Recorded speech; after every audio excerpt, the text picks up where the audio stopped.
All right, at 6 p.m. we are live.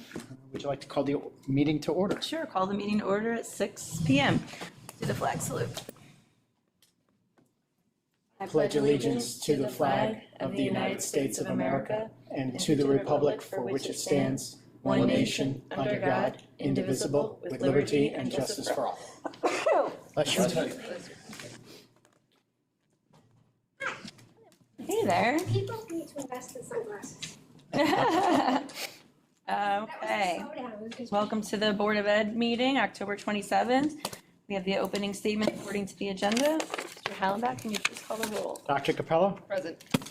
Mr. Davio is absent. Ms. Schramm? Yes. Mr. Chaffee? Here. Mr. DeStefano is absent. Ms. Polachina? Here. Mr. Citrich is absent. Ms. Goulan is present virtually. And Ms. Falcone Schubert. Present. Can I please have a motion to go into executive session? I'll make it. Second. The motion by Jim, seconded by Jen. Dr. Capello? Yes. Mr. Davio is absent. Ms. Schramm? Yes. Mr. Chaffee? Yes. Mr. DeStefano is absent. Ms. Polachina? Yes. Mr. Citrich is absent. Ms. Goulan? Yes, and Ms. Falcone Schubert. Yes. All right, with that, we will adjourn for executive session, resume at 7 p.m. Okay, and we are back live. Can I please have a motion to reconvene? I'll second. Motion by Ms. Schramm, seconded by Dr. Capello to reconvene. Excuse me, Dr. Capello? Yes. Mr. Davio is absent. Ms. Schramm? Yes. Mr. Chaffee? Yes. Mr. DeStefano is absent. Ms. Polachina? Yes. Mr. Citrich is absent. Ms. Goulan is virtual. Ms. Goulan? Thank you. Ms. Falcone Schubert? Yes. Okay. Can I please have approval of the minutes for September, the regular and executive sessions? Move it. Second. Any discussion? Okay. Item 6A, approval of the minutes. Dr. Capello? Yes. Mr. Davio is absent. Ms. Schramm? Yes. Mr. Chaffee? Yes on B, but I'll abstain on A. Thank you, sir. Mr. Stefano is absent. Ms. Polachina? Yes. Mr. Citrich is absent. Ms. Goulan? Yes. And Ms. Falcone Schubert? I have to abstain too. Thank you. Thanks. Okay, we'll move on to the superintendent and HIB report. All right. Oh, first the kids. Yeah, absolutely. Good evening, everyone. We'd like to introduce our two student representatives this evening who have an update to provide to us, Natalia Garena Roman and Reagan Gravatt. So ladies, who's our first victim tonight? All right, go ahead, Natalia, how are you? So on Friday, the Chiefs, we went against Parsippany at the football game. So for the marching band, it was actually our last football game because 2 weeks ago we had kids audition into the Sussex County Honors Band. 11 kids auditioned for the band, 2 for the choir, 11 kids auditioned for the band and choir, 9 auditioned for the band while 2 auditioned for the choir. We had 8 students place, and it's really, really competitive. They only select a couple kids for each instrument. And then on Tuesday last week, we got to meet our new director who's going to be joining us as a member, Ms. Marscavetti. She visited our rehearsal. Everyone was really excited. The drama club, fall play, Arsenic and the Old Lace will take place in November 20th to 22nd and the 23rd. The 20th to the 22nd is the 7 p.m. performances, and the 23rd is the 2 p.m. matinee. We'd like to invite everybody to attend. And along with this, if anybody knows anybody or anybody's interested in submitting an ad into the program, those are available and they can speak to me. NHS and NJHS will be starting our Thanksgiving food drive on November 3rd. So if anybody's interested in donating, they can provide me with their email and I have that flyer. And Guidance held their annual financial aid and completed the FAFSA workshop in the past month. Max Hewen recently, like in the last month, placed 4th out of hundreds of others at the Master High School Combine in Alabama. And last but not least, on October 6th, our new high school principal, Mr. Jensen started. And it's really exciting. Thank you. Thank you. Reagan, what do you got? Fall sports are coming to an end. Girls and boys soccer ended last week. Football and cheer have their last game this Wednesday at 3 o'clock if anyone wants to come check out the game. This Saturday, cross country competes in state sectionals at Garrett Mountain. Banner night on October 3rd ended with the seniors winning with their Mean Girls theme banner.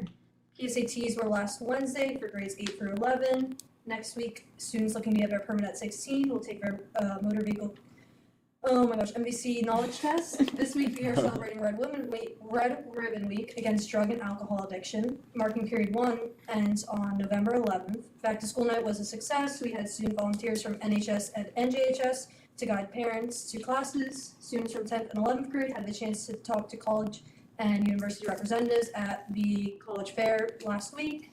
And congratulations to all scholar athletes for fall sports. Absolutely, absolutely. As I look out in the audience tonight, I do have some Scholar Athlete awards. So we're going to present those in just a few minutes to some of our students who may be here with us this evening. So that's wonderful. Ladies, thank you very much for your reports. I really appreciate it. One of the things Natalia mentioned is the food drive. We've got several food drives that are going to be going on throughout the community, several opportunities for families who may be in need this holiday season for food and gifts and things like that. If your child is enrolled in one of our school districts, in one of our schools, I would encourage you to reach out to the school nurse to have conversations about some of the options that we may have available with community resources to try and support you and your children through these difficult times for some of our families. If you're interested in donating, whether it's canned goods and non-perishable goods, please reach out to our student representatives. They're doing a lot of tremendous work to help out our families, and we're looking for those opportunities to support our hometown as much as we possibly can. One of the things that was mentioned is a change in date and time for a home football game. We were originally scheduled to play a consolation game on Friday night. With the uncertain weather forecast, that game was changed today from Friday to Wednesday, which would have been a night game. And then, of course, the next phone call comes. Hey, listen, the visiting team has a conflict Wednesday night. Would we be amenable to doing a Wednesday afternoon game? We really want to get a game in for the kids, knowing that the field conditions may not be great after this storm that is expected to hit. We're going to do a 3 o'clock game this Wednesday. We know it may be difficult for some families, but we want to make it available for our students. For those of you who can make that game on Wednesday, there will be no admission price for entry for anyone wishing to attend the game. It is a free admission for that event. So we'd love to be able to pack the stands, show support for our student athletes as our first fall season here wraps up and as we get closer to the end of the first marking period, which is kind of hard to believe. And then before I turn the report over to Mr. Robinson for an overview of some of our test scores from last year, I do also want to congratulate Mrs. Stacy Yanko, our guidance secretary, who happens to be in the audience this evening. Stacy is a very much recognized leader amongst the state with the NJEA, and National Education Association, and she was once again recognized for her efforts as the New York Giants Educator of the Week. Stacy, I want to congratulate you for your efforts. I want to thank you again for a lot of the work and the guidance counselors who helped to put on an opportunity for some of our colleges to come and some of our military branches to come and show off their opportunities for our students. So congratulations to you, Stacy, for all of your hard work as well.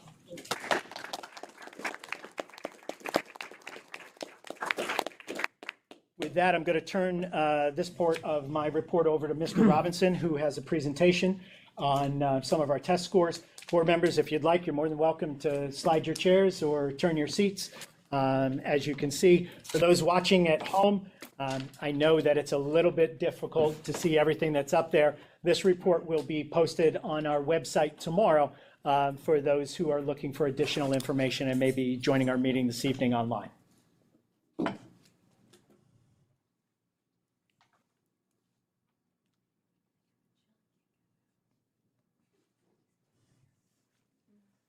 All right, so welcome. I'm Matt Robinson. I'm our Assistant Superintendent for Curriculum and Instruction here in Hopatcong. I didn't realize so many of you guys were interested in test scores, but that's what we're going to be talking about tonight. So I'm going to be discussing 3 different assessments that we gave this past spring. We gave the NJSLA, we gave the DLM, and the access test. I'll describe what those are, what they mean, and how we did. Last year I stood up here and I promised you 2 things, that we would see growth, but it would be incremental. We saw growth and it was incremental. You know, big ships turn slow. We're not really a big ship, but we are the 3rd largest school district in Sussex County. We're one of 4 K through 12s, pre-K through 12s. So, you know, change does happen, but not as quickly as we would always want it to. So NJSLA stands for New Jersey Student Learning Assessment. It's the statewide assessment that's been in place since 2019. It replaced the PARCC assessment. And it measures ELA, math, and science in certain grade levels 5, 8, and 11. The performance levels, there are 5 of them. Levels 4 and 5 are meeting expectations or exceeding expectations. That's what's considered passing the NJSLA. Purpose and benefits of the NJSLA, it really hones in and provides us data on how students perform relative to the New Jersey Student Learning Standards. So that way we know, we can assess what we're doing in the classroom against what the state expects us to do so that we can kind of hone our approach. And I described this already. It's grades 3 through 9 in ELA and math, 5, 8, and 11 in science. It's computer-based with accommodations available.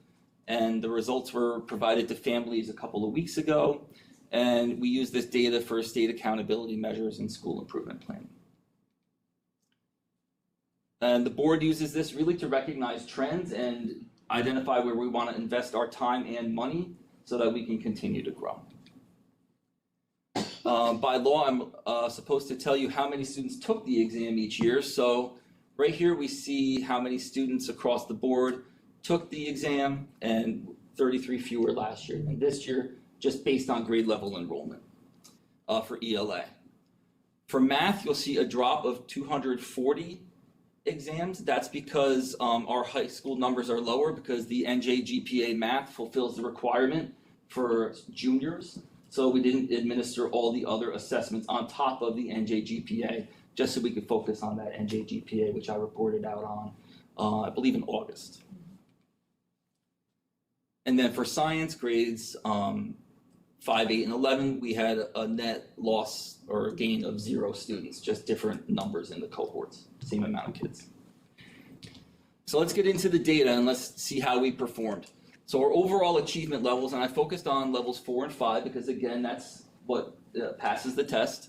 Happy to report that we did grow. I did a 3-year look back. So in 2023, 29.1% of students passed. 2024, 31.9, and last year we had 35.7 passing the assessment. So that is good, solid growth. What it means to me is we've shown steady and measurable growth. 29.1% of students met or exceeded in 2023 compared to 35.7 in 2025. That's a 22% increase in proficiency from 29 to 35, which is great. Our students also grew more rapidly this year. They grew by 12% as opposed to 10% the year prior. Progress reflects the district's focused investment in literacy instruction and in the science of reading. We're really trying to balance reading comprehension and reading authentic texts with making sure that children know how to decode, they know their phonics and their phonemic awareness so that they're able to apply those skills across the board, whether it be in ELA, content-based literacy, so on and so forth. These are the areas where we showed growth highlighted in green. So you can see that these are the areas where we outpaced the state in growth. A lot of times pretty dramatically, at least doubling, if not tripling, quadrupling growth. So my focus here is growth. We're starting from a certain point and we know where we want to go. And when we see those dramatic growth numbers, that's cause for celebration for our students and for our teachers. It shows that the investments that we're making and the things that we're doing are working in the classroom. This is a 5-year look back at student achievement. I did this because we go back to 2018-19.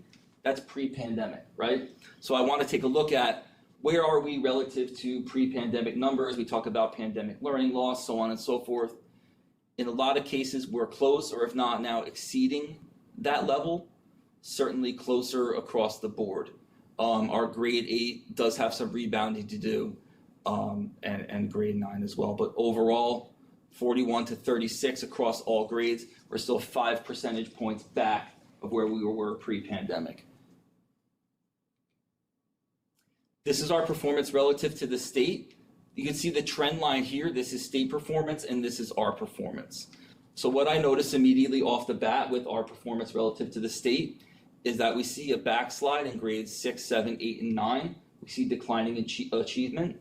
So that's something we certainly need to focus on as we move forward, and I'll detail a plan for that.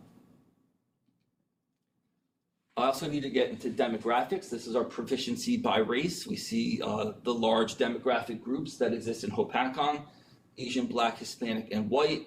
All grew last year with the exception of our Black students, with just 2 percentage points off there. Proficiency by gender, 42% for female versus 30% by male. I've worked in a variety of school districts, and you see this across the board. Generally speaking, males do not perform as well on the NJSLA, ELA assessment. We can, try to ponder why that is, whether or not teachers are using texts that are interesting to boys, and where, boys' strengths lie. So again, that's something that we can take a look at. By program, these are the different programs that our students fall into. Our ELL population has gone from not passing at all to 7% last year to 12% this past year. Solid growth there. Free reduced lunch, again, approaching pre-pandemic level. Not even mentioning the fact that our free reduced population is growing, so the denominator grows bigger, but we're still growing in that regard. 504 students were down a bit this year. Our special ed population showed solid growth, and our gen ed population has now exceeded pre-pandemic.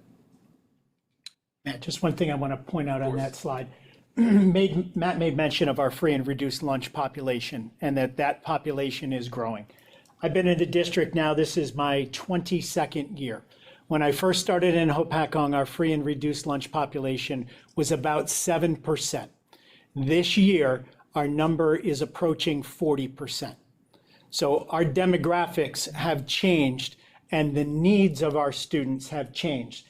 The other thing that we are seeing is that these are what are considered to be duplicated counts. So a child may fall into a free and reduced lunch category. They also may be a non-native English language learner.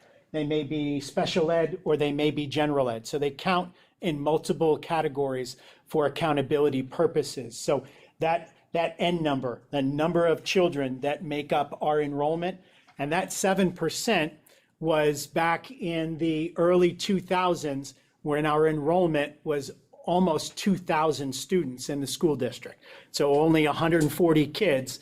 Now our total students need is a much larger percentage of a much smaller number of students enrolled in the district, about 1,600 students. So important to understand that change in demographics as well. Thanks, Jeff. Absolutely. So our action plan, this is the data. What are we going to do about it? The things we've already done, we utilize 2 different internal benchmarks for our students. We use Linkit for grades 4 through 12, or 4 through 11, excuse me. And then we use iReady for grades K1 and 2. iReady is a little more primary level friendly, but it still gives us really good data that's actionable for our teachers to use. So we provided our teachers with trainings on how to take the data and basically make it sing, right? Taking a look at how to develop your lesson plans that in a data-based way, your instructional groupings, getting everything leveraged that way. Like I mentioned earlier, I want to examine the root causes of sliding achievement of cohorts across the middle grades. I have a sneaking suspicion that it may be because of the instructional resources that we're using. The contract on that is up this year, so that's something that we're really going to do a deep dive on and take a look at as we move toward next year. We're also implementing Chief Scholars Academy. This is going to be a free tutoring program for students in grades K through 7 and 11. This is going to be provided via Title I funds for our students. Information about that is going to be coming out very shortly.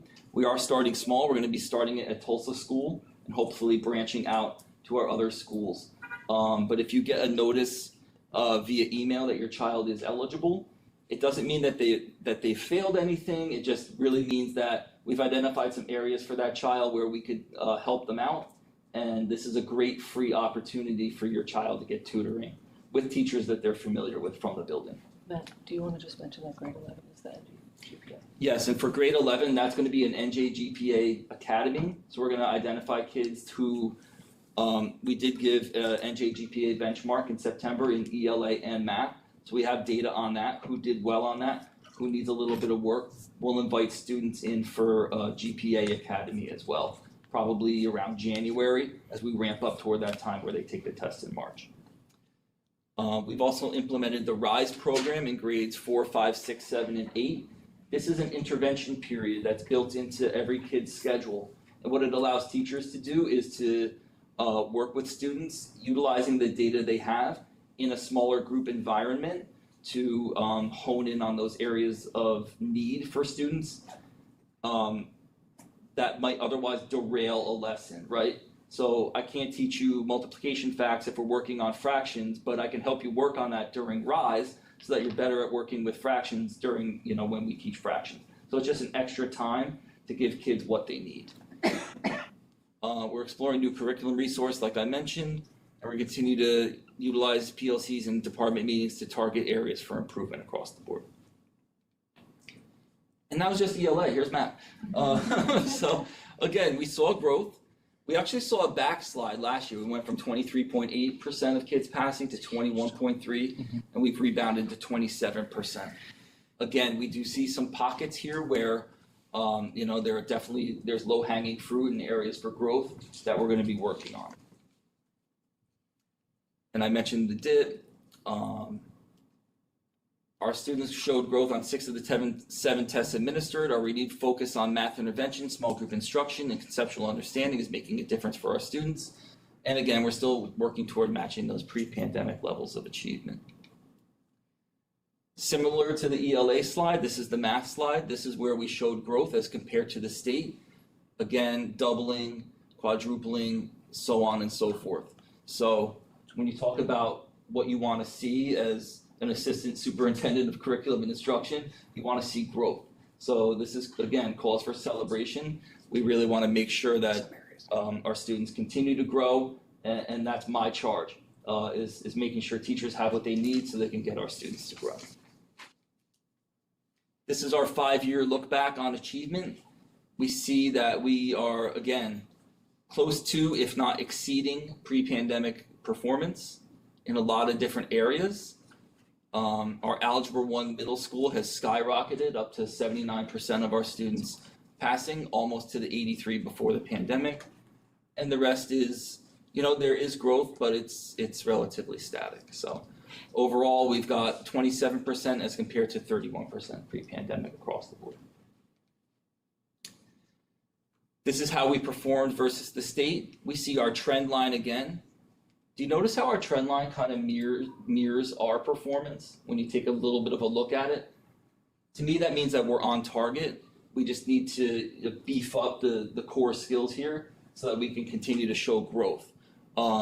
It's more, our performance is more akin to the states in this as opposed to that slide that we saw for ELA. So I do see that as a light at the end of the tunnel here. This is our proficiency by race. Everyone grew last year, which is wonderful to see. Again, female and male, they both achieved at 27%, showing growth again. By program, our ELL students again showed 3 percentage points of growth, free reduced lunch 5 percentage points, 504.3, special ed, that's 5, and then overall, it took me a minute, I'm not a math guy. I'm right here if you need me. Yeah, I've got, Right here if you need me. Dr. Capello here. And then we've got our 8 percentage points overall of growth, which overall, if we take a look, we have exceeded our prior performance on this assessment. Our action plan, we've already expanded mathematics instruction time at the primary and intermediate grades There is a very intense focus on literacy in those grade levels, but we also need to focus on numeracy and working with numbers and getting kids familiar with the concepts that they need to know. So I did charge our principals at Durban and Tulsa this year with expanding math time a bit, and that's been done. Chief Scholars Academy, again, honing in on areas of need for those who need it. Exploring professional development opportunities for teachers with a focus on differentiated Tier 1 instruction. Tier 1 is what goes on in the classroom. How can we differentiate for kids? How can we give them what they need within that environment without having to send them elsewhere, and really teaching our teachers how to do this. Finally, I'm going to be charging our principals with developing SMART goals for each grade level and area. The goals are going to be co-developed with grade level teachers for the purpose of buy-in and accountability. We want to know what we want to achieve for next year, whether it's we want to see 10% growth in grade 3, or we want to see 10% growth in a specific area of math that we're struggling in. We'll work on those goals, we'll present them out, and we'll monitor them throughout the year through PLCs. But wait, there's more. There's also science. Science, 18 to 14, another backslide, and then a rebound to 20.4%. Our grade 5 achieved its highest percentage of students meeting and exceeding last year ever, which is great, 14 percentage points over the year prior. Grade 8 slid back by 3 percentage points, and grade 11 rebounded from a 14 percentage point decline last year, growing by 7. Growth in scores dramatically outpaced the state in grades 5 and 11, as you can see here. 2.5 versus 14. 0.2, we went down 3.4. I don't see that as terrible. And again, doubling the achievement, the growth in grade 11. This is the look back. We can see that grade 5 is far exceeding the scores, that they've ever gotten. Grade 8 is kind of relative to where it's been. And grade 11 had a really great year a few years back, and performance has kind of leveled out to where it's been, but still better than pre-pandemic, 20% overall. This graph looks a little different, but it's just easier because there are only 3 data points. It just displays our performance versus the state in a bar graph fashion. Matt, can we go back one slide? Just want to talk a little bit about 8th grade, right? And so you look at it and you say, okay, Hopatcong's total is below the state total. Why is there that gap? One of the things we are looking at with our science curriculum, especially at the middle school level, is you have children who take maybe earth science in 6th grade, who have a focus on general science in 7th grade, biology in 8th grade. When they take the 8th grade science test, it is a accumulation of all 3 of those science topics in 8th grade.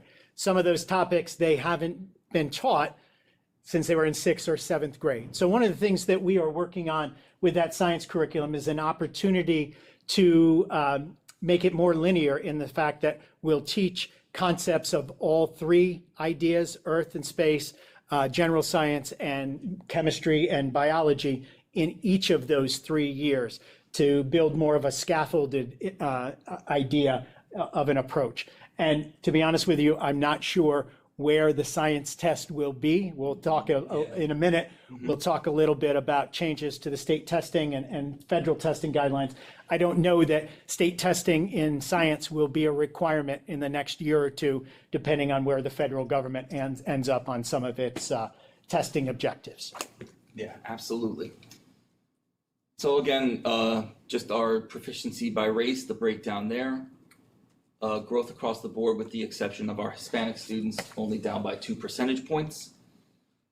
By gender, again, solid growth, 5 percentage points and 7. Our proficiency by program, our ELL students do struggle with this assessment. It's very word heavy. There's a lot of technical language that we'll work to focus on with those students in that environment to help boost student achievement. Pre-reduced lunch is up by 9. Ooh, I went too far. 504 is up pretty dramatically. Special ed is up by 5. And then our overall gen ed students are up by 7 percentage points. So what does this mean? What are we doing with our action plan? So last year when we did our Linkit benchmarks, Linkit does give us science benchmarks. I only assigned it for grades 5, 8, and 11, those who take the assessment. This year we assigned it across the board for students in grades 5 through 12. And it's through 12 because it's broken down by domain. So if you're taking physics, you take the physics. If you're taking chemistry, you take the chemistry linkage. So we're collecting that data. Our teachers are using it to tailor their instruction, which is a great thing. The science curriculum was rewritten over the summer for grades 6 through 8, and it's currently being implemented. We're going to continue to evaluate our current instructional resources. And like Mr. Hallenbeck said, our curriculum, we're going to work toward exposing students to all topics from all science domains, whether it's earth and space, life, or physical, every single year in a graduated level of difficulty, so that they are successful when they ultimately hit that 8th grade assessment, which tests all 3 domains, and they haven't just focused on one for that year. So they're not jogging back 2 years of their schooling, which to a kid feels like, what would feel like a decade to us or more. So that's NJSLA. I am also going to briefly touch on DLM. Our DLM is a computer-based system for students with significant cognitive disabilities. They are students who would be unable to take the NJSLA. They are provided additional supports, but their progress is still monitored via this test. It's available for grades 3 through 8 in high school for ELA and math, and grades 5, 8 in high school for science. It reports out the data a little differently. Students are either emerging, approaching, at target, or advanced. And the reports also summarize results related to each student's performance on related essential elements. So when we take a look at our performance on this assessment, we see that on ELA, the vast majority of our students were emerging, with 20% approaching and then 20% more on target. Again, with math, looking relatively similar. But we did have some advanced students on the math, with some on target and some approaching. I can't report out on the science DLM because it is only 3 grade levels and there are so few students who take it. I can't really do that without identifying those students. So I'm not able to do that here because I'm breaching confidentiality if I do. And then we also have the Access for ELS. This is the last assessment that I'm going to cover today, and the Access for ELS measures a variety of different facets of a multilingual learner's progress toward English language acquisition. So if we take a look, it focuses on speaking, listening, writing, and reading, with writing and reading being more heavily weighted, and speaking and listening a little bit less of the pie there. I'm happy to report that we saw a lot of growth last year for our multilingual learners. You can see this share of this stacked bar chart here. 28% of these students were in the expanding category. This category is where our students live who are eligible to exit the program. The state cutoff is a 4.5, and then a student is considered eligible to exit and go back to general ed classes, and they don't require the ESL instruction anymore. That being said, they don't just get pushed off a cliff and we say, here you go, congrats. They are monitored for 2 years to make sure that they are still achieving academically, and we intervene as needed, and in some cases even pull them back if they're not succeeding in the classroom. But again, happy to report we had 74 students take this test last year, down from 86 in 23-24. Of those 74, 11 received a 4.5 or higher, versus spring 2024 when only 2 students hit a 4.5 or higher. So we've really been trying to also invest in our multilingual learners here in Hopatcong. It is a blossoming population of students. Been working pretty closely with all of the multilingual learner instructors to get them what they need in order to make sure kids are successful. Like I said, we monitor all these students for 2 years by statute. And we also had 10 additional students who were in that expanded category. Remember when I showed you this green here? Not all of those kids were at a 4.5, but maybe they were at a 4.4 or 4.3.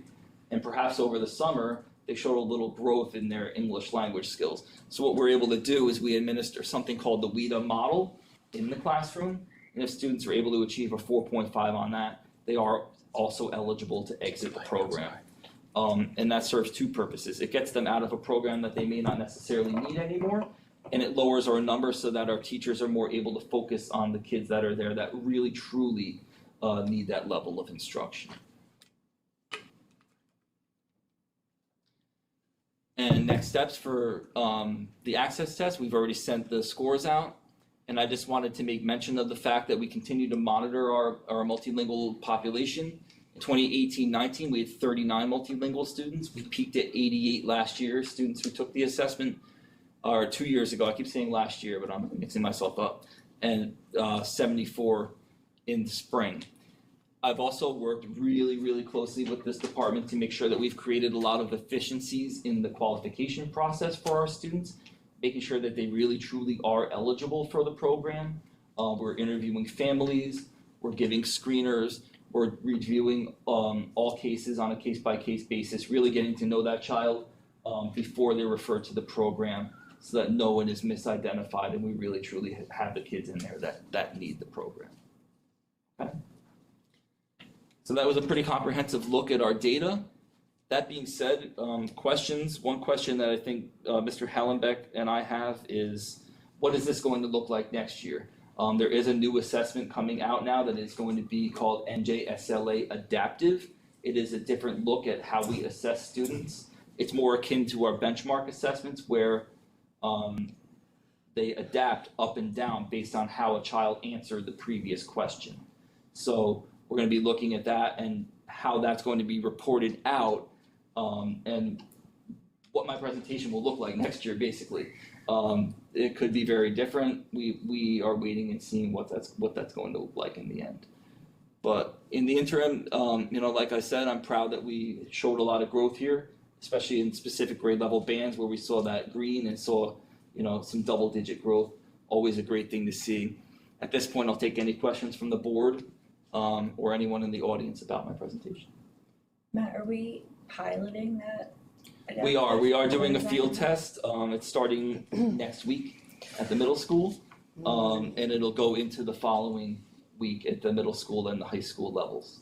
So that's for, the pilot is not adaptive, but it is on the new platform, and it's based on the test that was given last year. So if I'm in 4th grade, I'm taking it, but I'm taking the 3rd grade assessment in 4th grade based on the 3rd grade standards.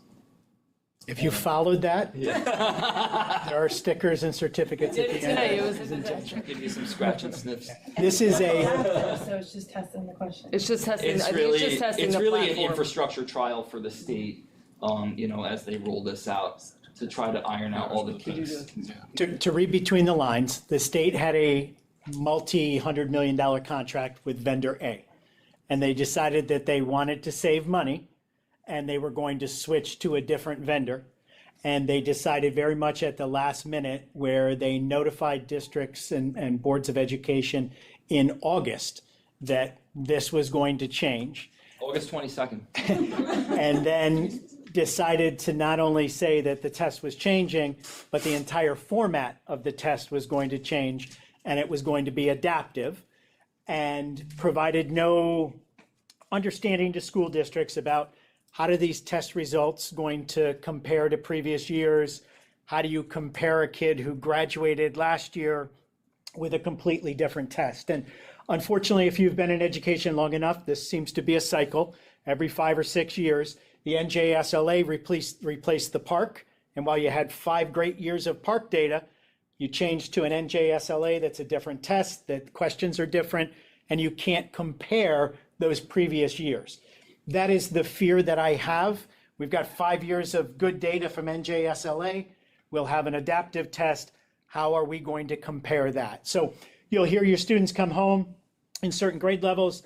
We had a math test today. We had an ELA test today. Those are tests that we want them to try hard and we want them to do well. We'll use that data in theory. The state is not going to release any scores to us. All they're going to show us is how did the platform perform and what technical things can we use. So we want them to be able to answer the questions, to test the system, to see if it will work.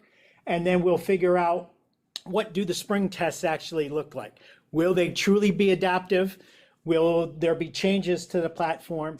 And then between then and next October, we'll get results back in late summer.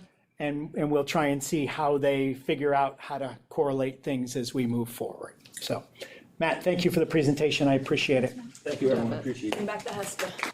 100%. Oh, the old HASPA and ESPA. That was paper and pencil though, Yes, wasn't it? bring it back. It was like Pencil, fill in your paper, circle, heavy and basic dark. math, write a letter.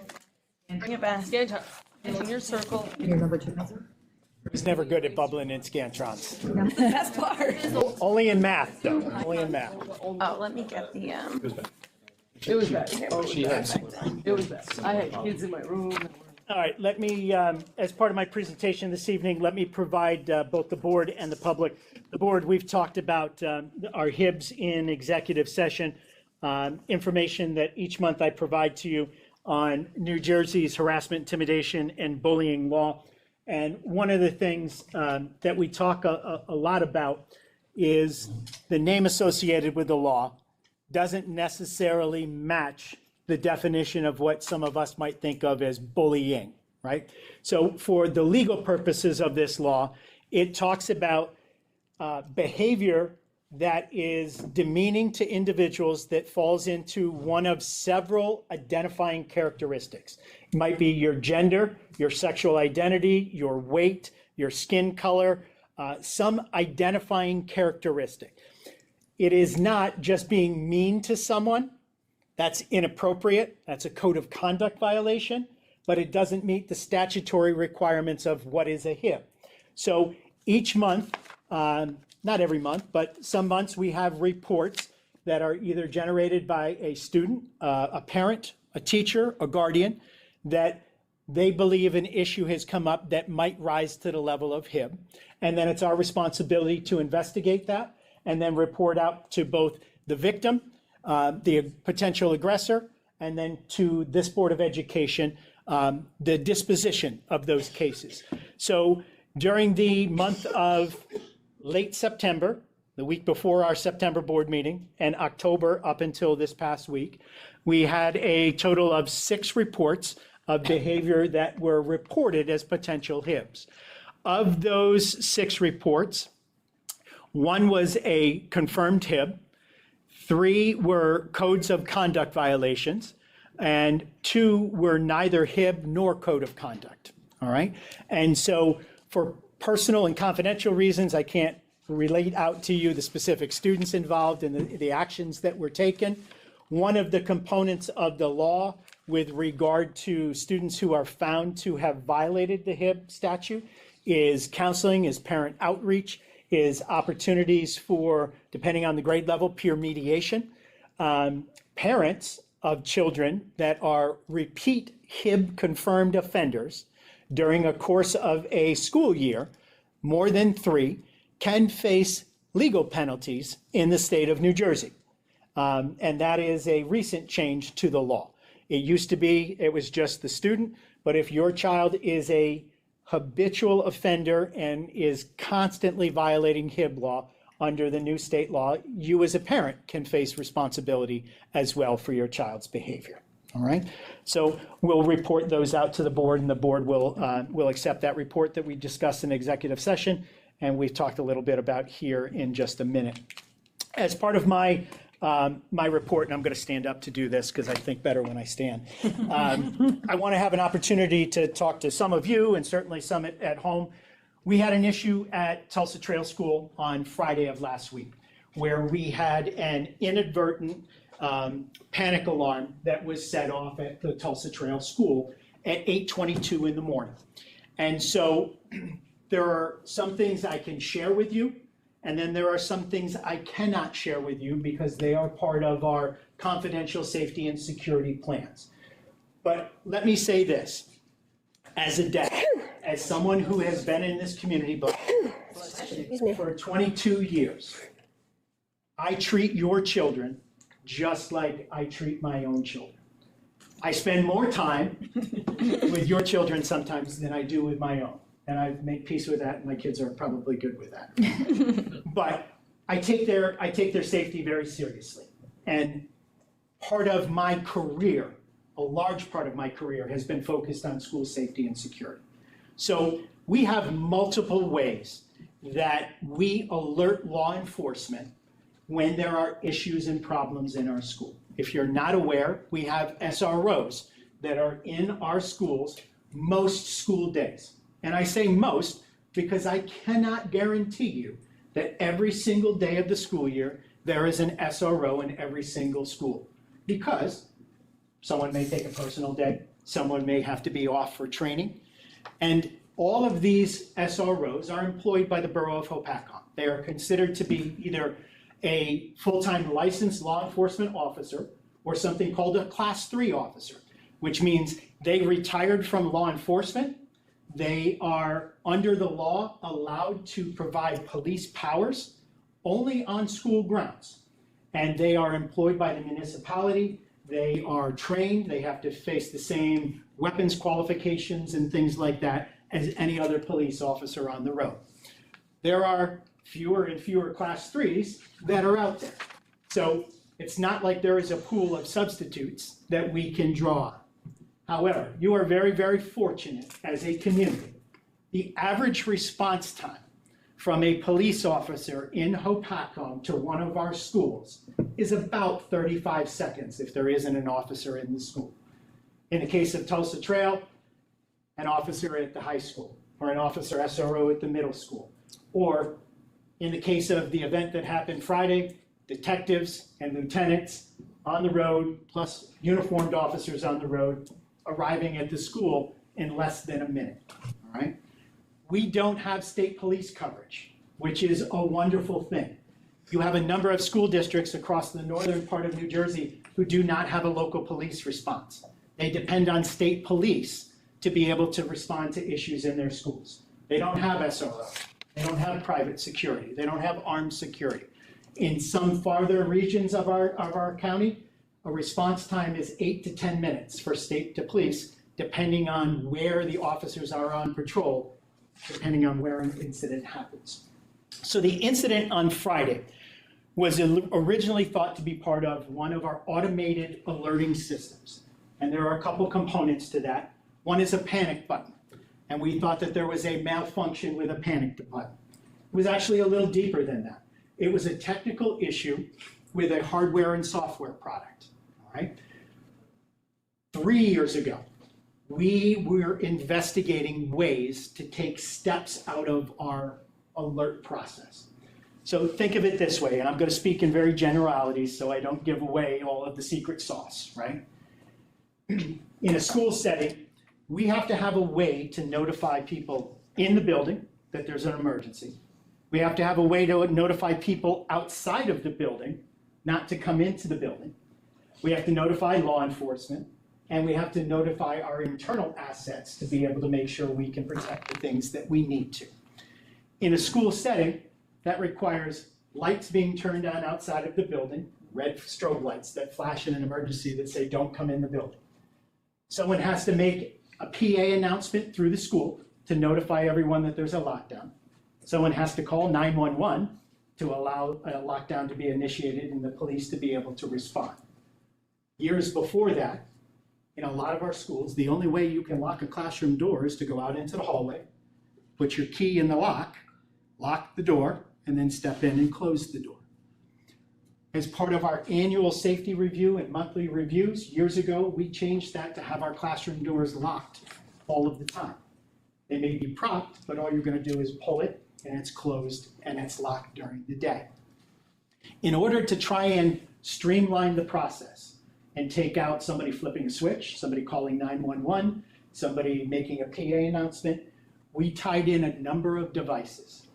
Back in 2018, we had a software product that we piloted across the street at the high school for any of you who might have had high school students during that time, called the Sarah system.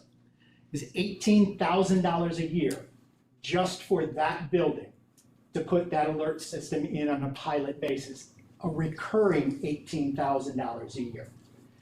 That was something that we couldn't afford to do. And so we worked on a partnership. We went down and looked at a couple of other school districts. How could we leverage our internal technology to be able to do this more effectively and cheaper without recurring costs? Last year, we finalized the last hurdle. And I said to the board I wasn't going to say this, but I will say it. One of our biggest drawbacks was our PA system, the way in which we call into classrooms. 2 of our schools Hudson Maxim originally, which we no longer own, and the middle school have very antiquated PA systems.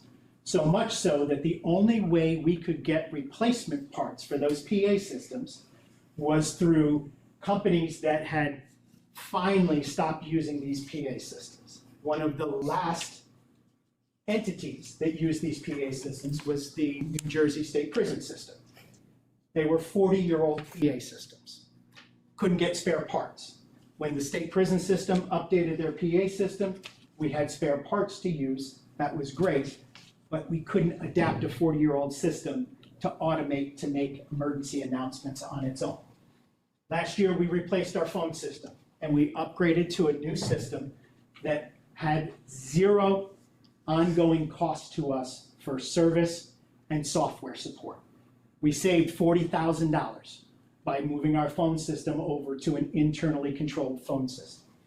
That allowed us to tie in multiple devices, try not to get technical, relays, that when any one of 5 things is triggered, it triggers all of the other events. Meaning, someone calls 911 for a lockdown, it turns on the strobe, it announces the lockdown, and it initiates the process. If someone hits a panic button, it calls 911, it puts the strobes on, it announces it. So it doesn't matter which of those items happens, it triggers everything. Last spring during spring break, we tested that system for the first time with no students here working with the police department. Tulsa Trail was the last school that was tested to bring that system online. And a piece of code was entered into the software to test everything. Durban Avenue tested, middle school tested, high school tested, Tulsa was the last one to test. That test server became our backup server for the alerting system. This past week, software to the phone system updated overnight. Unfortunately, it kicked to the backup server. And if you've ever typed in a Word document or a Google document and you hit the undo button, what was on the backup server overwrit what was on the operational server. The test for the software over spring break last year that was conducted at 8:22 a.m. It ran the same script at Tulsa Trail on Friday at 8:22 a.m. Right? So, police responded, we initiated our protocols, our students were locked down. One caveat, the lockdown occurred as our students are arriving at school. And in order to get all of our students in school when our teachers are on duty, not every teacher has an AM duty in the morning. There is a period of about 5 or 6 minutes where our students are lined up at Tulsa Trail waiting to go into their classrooms. And there are several teachers in the hall that are on duty and they monitor those students. That's when the alert went off. We had one classroom that a teacher did not get back to during the lockdown. She went into the wrong classroom. She was getting kids into classrooms. She thought she was getting into her classroom. She got into the classroom before hers. Once the doors are locked, those doors don't open for anyone. The only way we ever get out of a lockdown is if the police department physically comes and keys into every single classroom. Because, in theory, a PA announcement could be faked. It's all clear, everybody can come out. These are part of our protocols that are best practices across the state and the nation. Unfortunately, my heart breaks that there was a class of kids that didn't have an adult with them. However, let me say this. I was amazed, and as a dad, incredibly proud. Students in that classroom, when everything was happening, grabbed other kids out of the hallway and said, come in our classroom, and they closed the door. Right? I know they were scared. And that's one of the things that we've talked about, our processes and protocols. Somebody said to me this weekend, Mr. Helmick, why didn't you just put them all in the gym? The reality is there isn't room in the little all-purpose room at Tulsa Trail with the cafeteria table set up for lunch every morning for 240 kids to all be in that little area. I met with the police chief, I met with lieutenant and dispatch, we went through a number of different things. and we're gonna continue to work on modifications to those changes and those protocols. I had a couple parents say, Mr. Hollenbeck, can I sit in with you in the police department when you go through those protocols and you develop that? And I say this with utmost respect. No. That would be, and I use analogies a lot, so I'm gonna apologize, and I'm not trying to equate two items to each other. That would be like me saying, my mother passed away, she left me a precious brooch. I wanna go to the bank and get a safety deposit box, and I wanna say to the bank, I need to know all of your security protocols, your cameras, what systems you use, and how everything works. That's information I can't share, because if I share the information about our protocols and our processes, it makes us more vulnerable, all right? We are going to continue to work through our processes. We just had a meeting with the PD 3.5 weeks ago as we go through. And every month, we are required by law to conduct drills in every one of our schools. One safety and security drill a month and one fire drill every single month. And I had a great conversation with a dad today, and he said, hey, Mr. Helvick, what do you think about practicing a lockdown during arrival, during recess? And it's an area that we've gone back and forth on. And I have emails out to other superintendents around the county. The state passed a law several years ago that said that any drills that you conduct cannot be conducted in a manner that would unduly panic and harm students.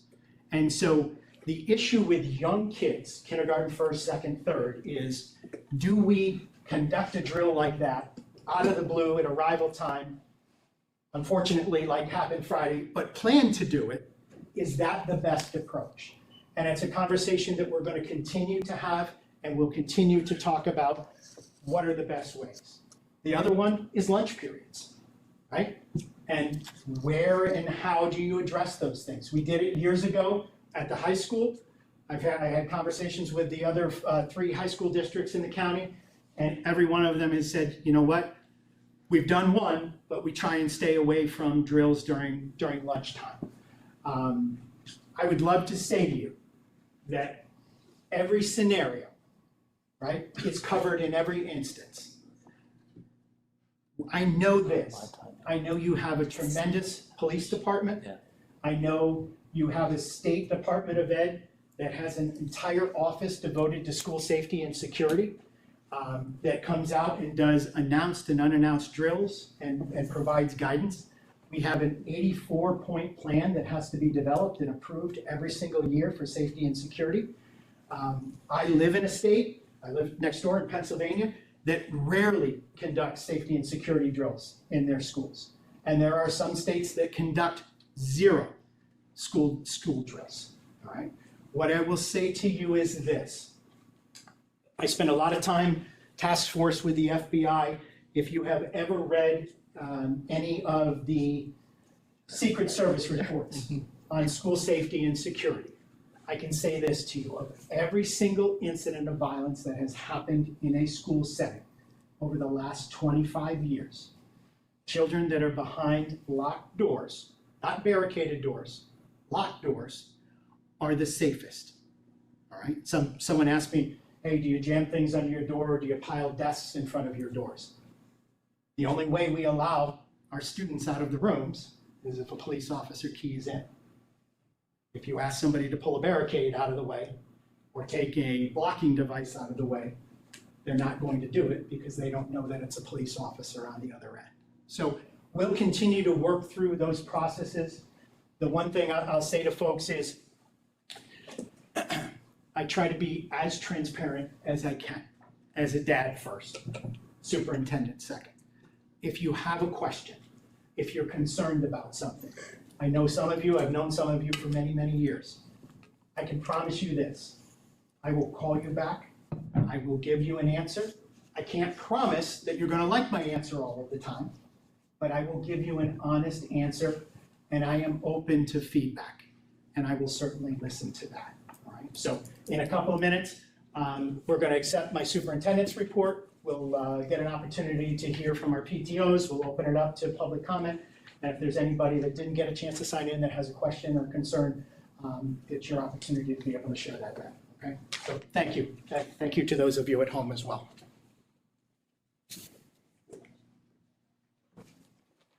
Thank you. Thank you very much. Okay, can I please have, good? Can I please have a motion to accept the superintendent and HIB report? I'll make it. Also, I motion to accept it.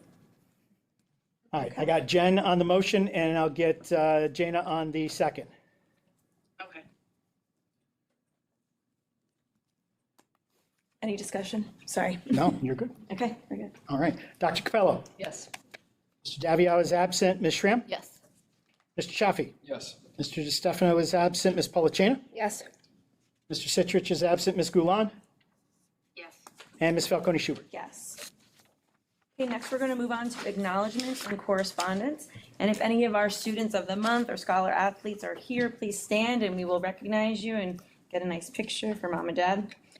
So congratulations to the following students who were chosen as Hopatcong Middle School Students of the Month for their outstanding performance in September 2025. Grade 4, Jade Wilburn. Grade 5, Annalella Lantigua. Grade 6, Catherine Stickle. And grade 7, Kinsley Arace. Congratulations to our middle schoolers. And then congratulations to the following students who were chosen as Hopatcong High School Scholar Athletes of the Season for their outstanding performance throughout their fall sports season. So for boys soccer, we have Nick Hardman. He's hiding back there. I'm really short, so it's hard for me to see. I can only really see the front row. You gotta come over here. Dad's gotta stand up. Dad's gotta get a photo. And he's gotta get in the photo. That's all right. Thank you.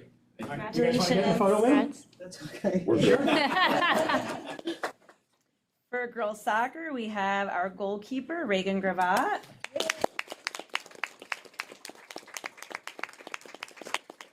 Reagan, how many saves did you have? Was it 100, 200? Career, I have Career. 200 right now, like somewhere over that. Oh, wow. Nice. I'm not gonna shake It's your okay, hand. you can. Yeah. Don't blame me. I It's know she does. mostly healed by. Mostly she does. For girls soccer, we have Kaylin Jackox. She's not here. Okay, girls tennis, yeah, esports, Gavin Toth. See Gavin. Okay, boys cross country, Alex, I'm terrible at names, sorry guys. Palachico. Thank you. Girls cross country, Leah Mathesius.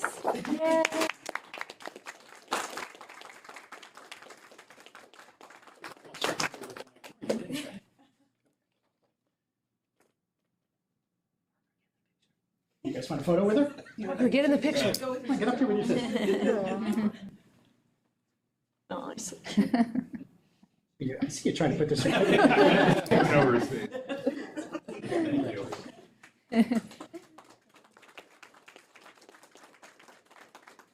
For marching band, we have Susan Amella, cheerleading Camilla Milan, and football Michael Serto.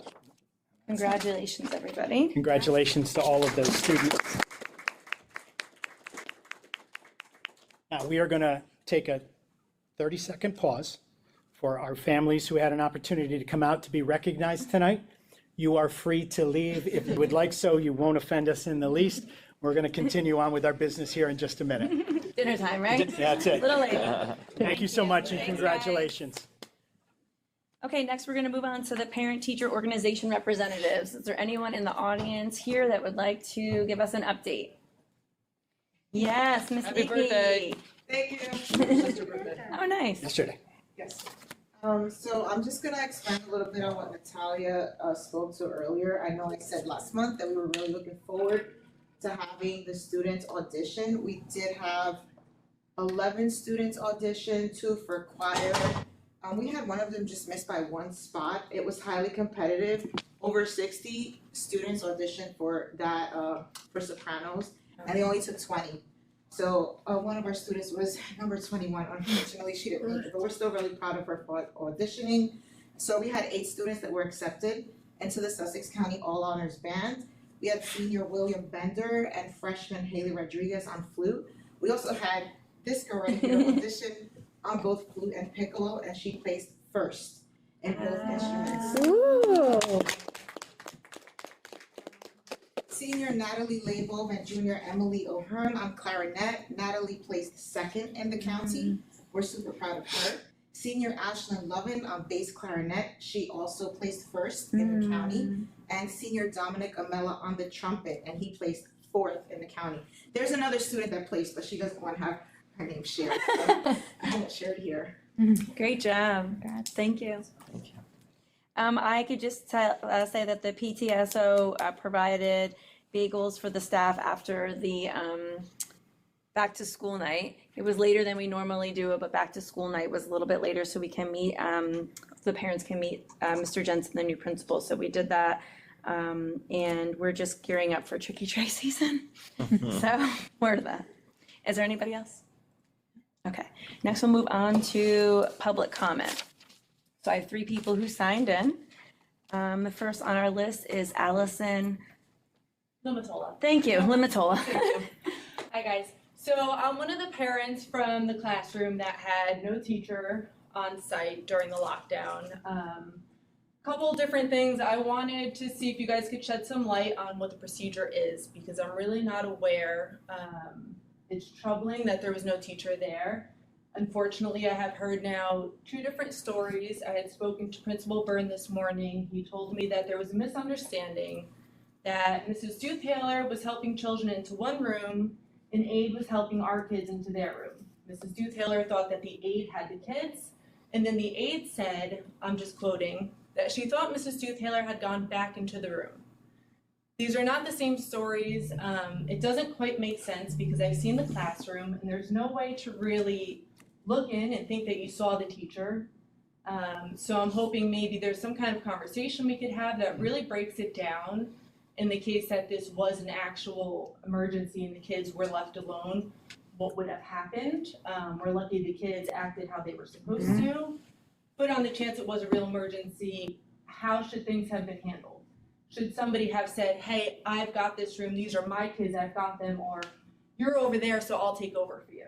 The whole thing is kind of confusing. I don't really know what the proper situation is. Yeah. So if somebody could walk me through the actual procedure of the lockdown. So, the bells ring and this is what everybody does. This is how we know that this classroom is covered and so is that one. Yeah.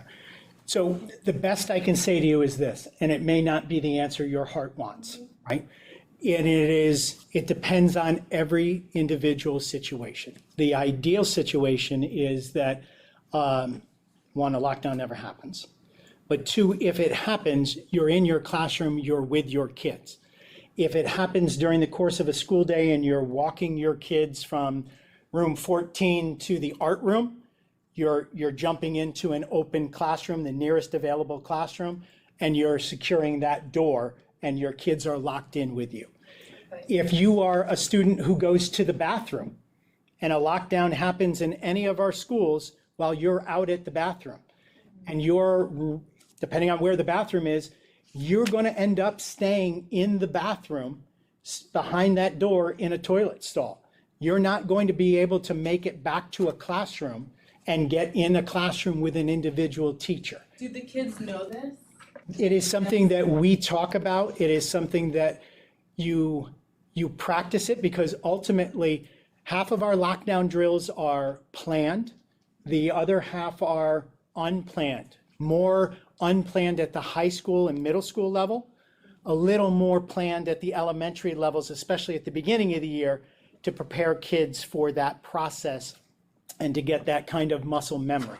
As much as, an aide saying, hey, I'm going to put kids in a classroom, that may not have been the aide's specific classroom, and they may have thought that.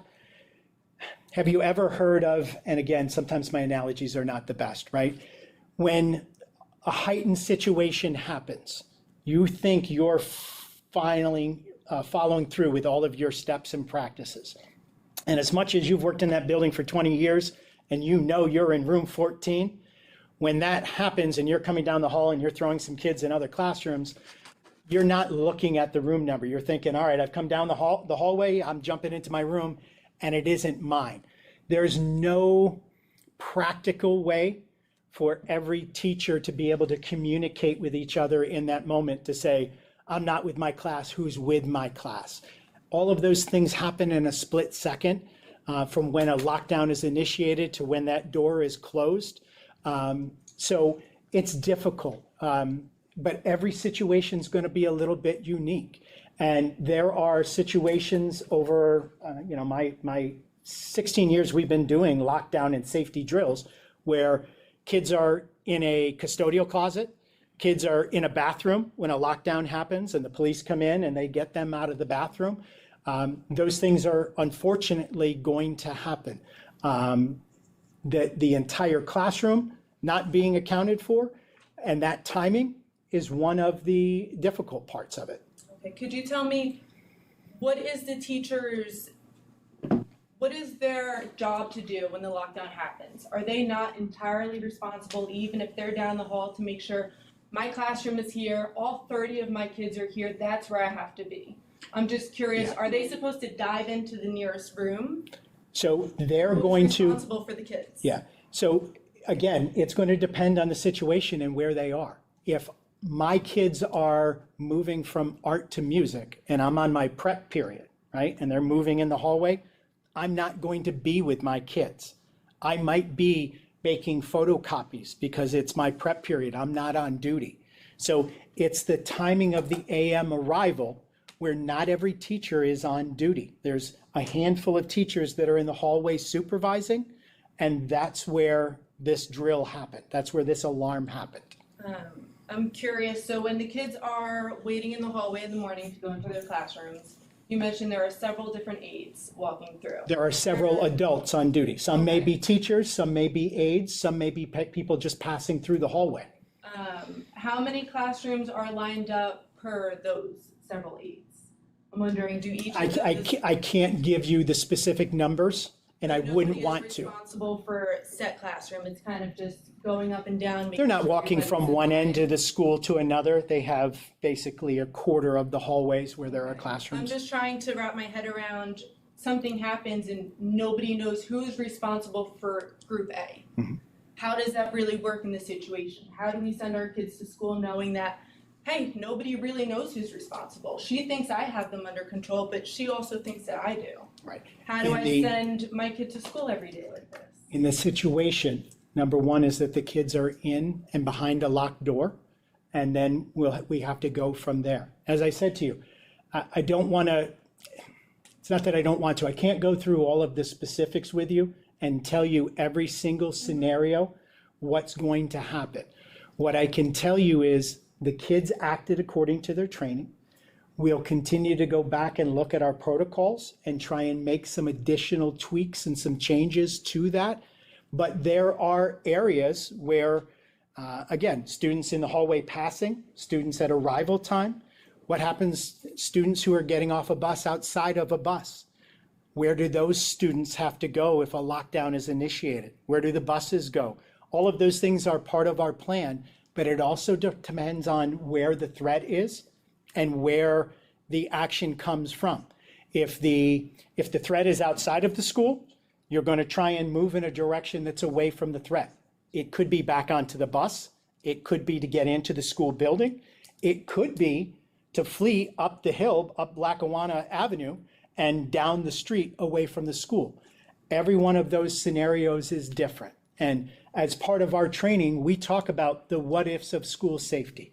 And I've said to you before, I use a lot of analogies. And one of the analogies that I've heard in trainings and we've talked about is when you drive your car and you're driving down the street, nobody taught you every single thing about evading a deer. But when you drive, you use reaction and you evade that deer. So if you always say, if a deer jumps out in front of you, you always turn your car to the right, that won't apply in every single situation. And so our drills have specific outlines and our protocols have specific outlines we try to adapt to and we try to address. Depending on the age level of the children, the layout of the school and the scenario, each one of those components changes just a little bit. Very understandable. I'm just, This is not unique to Hopatcong though. No. This is every school district. oh, Like, totally. yeah, But it's just, scary, but it is um, every school district that has to. It's just kind of hard to wrap my head around the fact that you have all these different classrooms, teachers assigned to each classroom, but somehow we didn't have anybody assigned to our classroom. So as you had mentioned, Mrs. Stu Taylor, she thought she went into the wrong classroom, but I heard something else. Principal Byrne had told me she thought the aide had it covered. The aide thought that she came back. So can you clarify, or can she maybe clarify in her own words at some point exactly what happened? Because now it seems like a little bit of a trust issue. Yeah, where and I that's wanna send the my son first. every day, and I want to feel good about it, and right now I don't. I feel the complete opposite. I was very hesitant to send him today. And how did he do today? He did fine.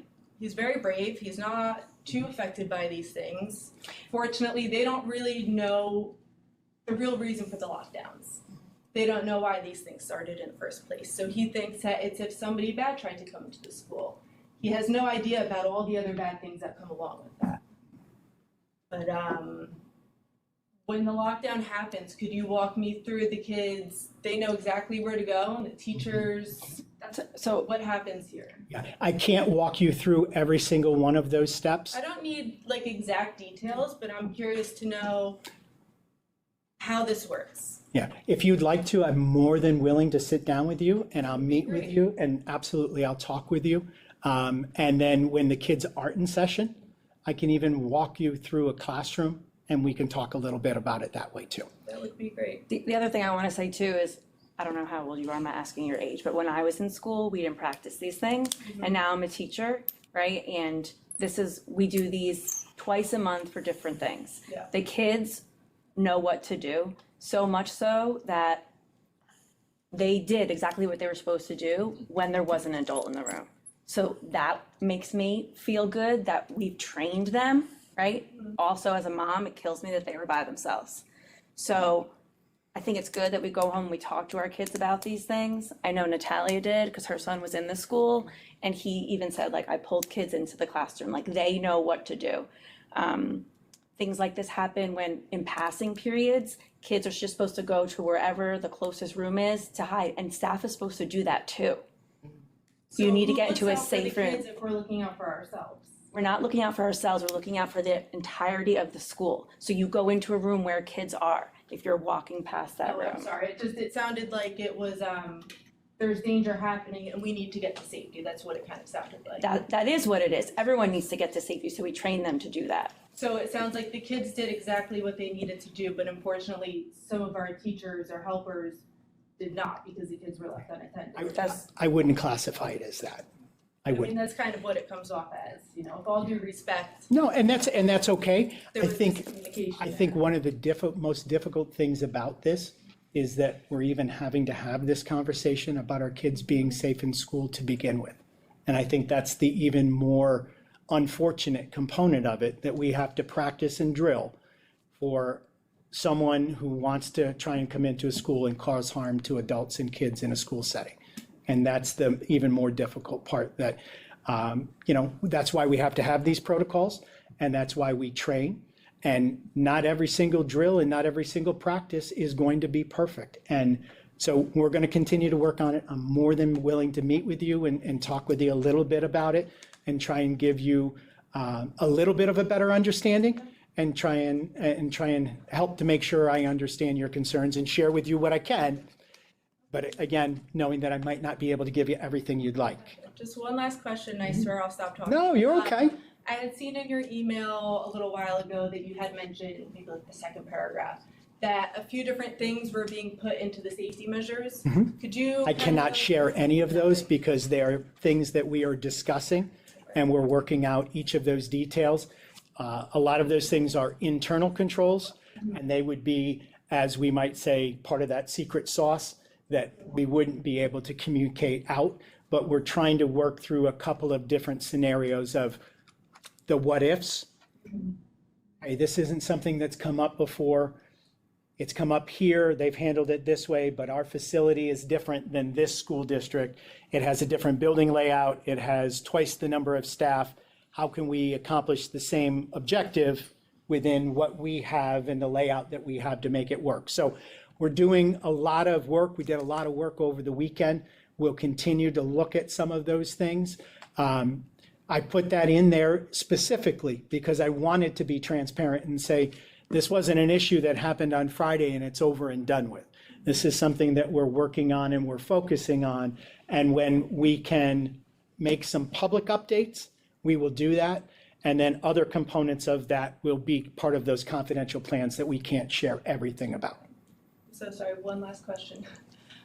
In the case of a lockdown, when could we expect to be notified? I had seen maybe we had an email a few hours after everything was settled.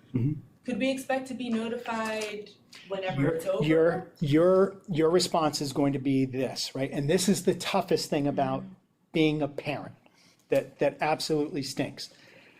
Someone's going to want information right away. And the people that are going to put out the information are the people that are involved in understanding what's going on and helping to secure the scene and get to all of the information. So on Friday, as soon as I got back from Tulsa, after an initial meeting and debrief with the police and technology, that alert goes out to say, hey, we had this lockdown, this is where we're at. When it's a planned drill, we try to send an alert within 30 minutes of that drill occurring. When it's something that's unplanned, whether it's the police department calling us and saying, we're chasing a suspect, we need you to lock down your schools, we're not getting that alert out to folks because just like anybody else, I'm dictated that I have to lock myself in an office in a secure place away from a window as part of those safety drills as well. And so as soon as we can get that information out, we absolutely do that. The toughest one, and it's something I think about and I pray about every day, is situations that we train for on a much bigger level, where there's an issue and there's an event, and train for it in every school district around the region, where a school has to be evacuated. And there is a reunification plan for all of those kids to be reunified. You're not being reunified in Hopatcong. You're going to be reunified and have to drive 10, 15, 20, 25 miles away to meet back up with your child. And that reunification is not going to happen for hours. And those hours in mom and dad time is an eternity. So that's the unfortunate part when I say to you, every situation is going to be different. Reunifications and notifications can be 30 minutes to we're understanding the situation and we want to get out information. I'm of the mindset I want to notify you something happened, but I also want to notify you with as much information as I can give you initially, and we'll get that information out as quickly as we can. I think on Friday, my alert went out around 9:20, 9:30, maybe 9:40. So we tried to get it out as quickly as we could to follow up that information. But depending on the incident, the type, where it's located and what it is, those notification periods can be a lot longer. And one of the things that's the toughest, right, is not knowing, and it goes against every fiber in your body as a parent, which is to rush to the school. And that's the one thing that can't happen, especially in a small town, because it clogs up the roads. And if you look back at past history of certain areas, it makes it difficult for law enforcement and people to be able to get in. And it goes against everything in your body to protect your child, is I got to get there, I got to get there. That's the hardest one, I think. All right? You're welcome. Call me tomorrow? Yeah, I will. Okay, perfect. And I know Stacy's going to go. Ms. Moyer. Hello. Hi. Go ahead. I know I emailed you earlier with some observations that I saw from Friday. Sentiments, same. My daughter was in the same classroom. I had some major concerns about just the protocols in the morning with arrival with the students. And if there's an actual event, how if there is some kind of panic alarm going off, why weren't the other schools placed on lockdown, especially the high school right next door? If there's an actual security threat, the high school is right there. Yeah. And should also be locked down. So that was also another thing that I noticed. Yeah. I know that. Great question, and if I can answer that one for you. When I talked a little bit earlier about that undo button, right, on the backup server, part of that undo was taking away the notification to the other schools. Built into our protocols, when that system operates, it automatically notifies, besides the police department, it notifies all of the other schools, and it places nearby schools in proximity on lockdown immediately. And then schools outside of the initial perimeter are placed on lockdown by law enforcement, depending on the scenario. So, yeah. Appreciate that. Absolutely. The other thing I wanted to mention was obviously the SROs at the schools is amazing, and I'm very grateful for the officers who responded in such an amazing way, and they were there within, like you said, minutes. I just wanted a clarification. So from what my daughter told me and what you said earlier, you said that the students went in, they closed the door, they hid, and they followed the procedures. From what I thought happened, the door was left wide open. Can you clarify on whether or not that door was left open? I know that now, in hindsight, it doesn't matter as a false alarm. My understanding from our debrief is that Officer George opened that door and came into the classroom. He opened it, so it was closed. Okay. Welcome. And I would encourage you, same thing. If you want to give me a call, you want to come in and meet, more than willing to. I think having that opportunity, again, to have that dialogue, to go through some thoughts and some ideas, and then talk about, hey, what are the parameters that we're trying to work under? And, sometimes that extra idea is a good one that, I'm honest enough to admit that, yeah, I've gone through it and done it a lot, but just like anything else, sometimes you hand a sheet of paper to somebody and say, hey, give me another set of eyes. I'd welcome that other set of eyes, even though on the backside I can't necessarily give you the details on what we do. Yes. But I welcome that extra set of eyes and those thoughts, and yeah. Thank you. You're very welcome. Thank you, ladies, both of you. I appreciate it. Thank you. Then we have Ms. Yanko. Oh, hi, I'm Stacy Yanko. I'm the secretary in the guidance office at the high school. I actually just had a question about number 12B under personnel.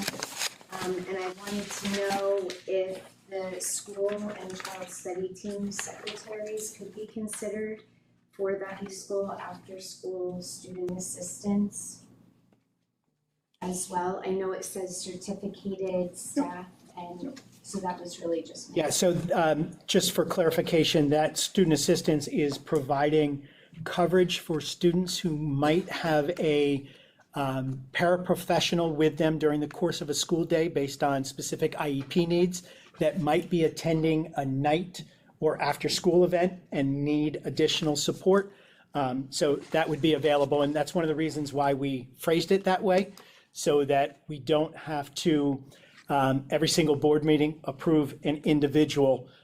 We can give ourselves flexibility depending on the people who apply. So that was just what I was asking, if the school and CST secretaries could be added to that. Absolutely, all of our staff.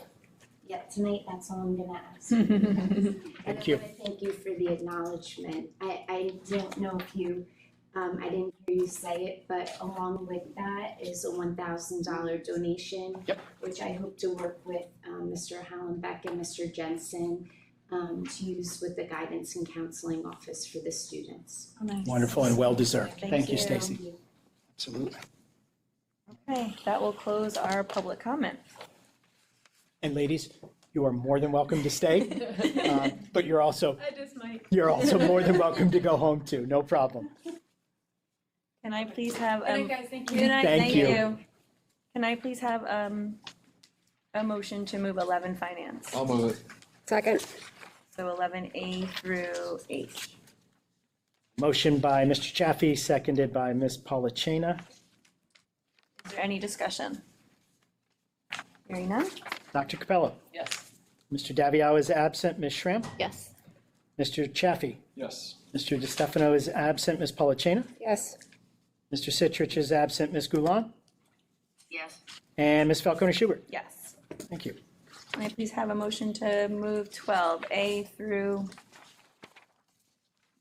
M? I'll make it. Second. Any discussion on personnel items? Hearing none? Dr. Capello? Yes. Mr. Daviau is absent. Ms. Schramm? Yes. Mr. Chaffee? Yes. Mr. DeStefano is absent. Ms. Polachina? Yes.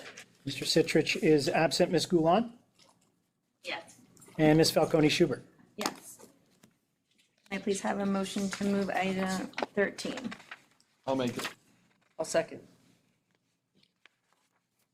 Any discussion? Motion by Mr. Chaffee, seconded by Dr. Capello. Dr. Capello? Yes. Mr. Daviau is absent. Ms. Schramm? Yes. Mr. Chaffee? Yes. Mr. DeStefano is absent. Ms. Polachina? Yes. Mr. Citrich is absent. Ms. Gulon? Yes. And Ms. Falcone Schubert? Yes. Can I have a motion to move item 14? I'll make, I'll make it again. I'll second. Any discussion on policy and regulations, 14? Okay, hearing none? Dr. Capello? Yes. Mr. Daviau is absent. Ms. Schramm? Yes. Mr. Chaffee? Yes. Mr. DeStefano is absent. Ms. Polachina? Yes. Mr. Citrich is absent. Ms. Gulon? Yes. And Ms. Falcone Schubert? Yes. Can I please have a motion to move item 15A through C, student and services? I'll make it. Second. Any discussion? Hearing none? On the motion by Ms. Polachina, seconded by Ms. Schramm. Dr. Capello? Yes. Mr. Daviau is absent. Ms. Schramm? Yes. Mr. Chaffee? Yes. Mr. DeStefano is absent. Ms. Polachina? Yes. Mr. Citrich is absent. Ms. Gulon? Yes. And Ms. Falcone Schubert? Yes. Can I please have a motion to move resolutions items 16A through I? I'll make it. Second. Any discussion? One note for the public this evening, 16H and 16I are the next milestones in our referendum project. This evening, we will be approving and accepting bids for the roof replacement at Tulsa Trail School and the roof replacement at the Hopatcong High School. The architects and our attorneys have reviewed the bids and identified the two lowest responsible bidders for each of the individual projects. We had 11 bidders on the Tulsa Trail roof, 9 bidders on the Tulsa Trail roof, 7 on the high school roof. Over 30 vendors expressed interest in the projects. To understand these projects and how it works, as a contractor, you have to be approved by the Department of Treasury and the state of New Jersey. You also have to be bonded to be able to handle the level of projects that you're working on. And you have a threshold based on the size of your company as to how much work you can bid on and take on. It is not how much availability in your credit limit you might have when the project starts, but when you bid. So if you're a large roofing company and the state says you have the capacity to work on 25 million in projects and you already have $21 million of projects on the books, you only have $4 million available to bid on our project, or you can't participate in the bidding process. It's not like I can go to a local contractor and say, hey, Al's Roofing Company, I'd like you to put a new roof on the high school. There are specific requirements that go through that process. Both of the bids that have come in are on or under target for both of the projects. We'll work through the final design phase, the permitting phase. These projects will stage the week before school lets out in June. They will start the Monday after school is out. And based on our contracts with the vendors, the projects will finish the third week in August with 95% substantial completion prior to the opening of the school year. At the high school, it will mean interruptions to office staff functionality and locations because there will be power outages at the high school for power cables that exist on the roof that have to be relocated. It will impact internet access. So we will be developing summer plans for relocation of offices for certain components of the construction project as we go through it, but more details to come forward after this next step in the process. Yeah. All right, so 16A, 16I on the motion by Mr. Chaffee, seconded by Ms. Schramm. Dr. Capello? I am an abstain on A, a yes to B through I. Thank you, I appreciate it. Mr. Davio is absent. Ms. Schramm? Yes. Mr. Chaffee? Yes. Mr. DeStefano is absent. Ms. Polachina? Yes. Mr. Citrich is absent. Ms. Gulon? Yes. And Ms. Falcone Schubert? Yes. Can I please have a motion to move item 17, the Sussex County Regional Cooperative? I'll make it. I'll second. Is there any discussion on 17A through C11? Hearing none?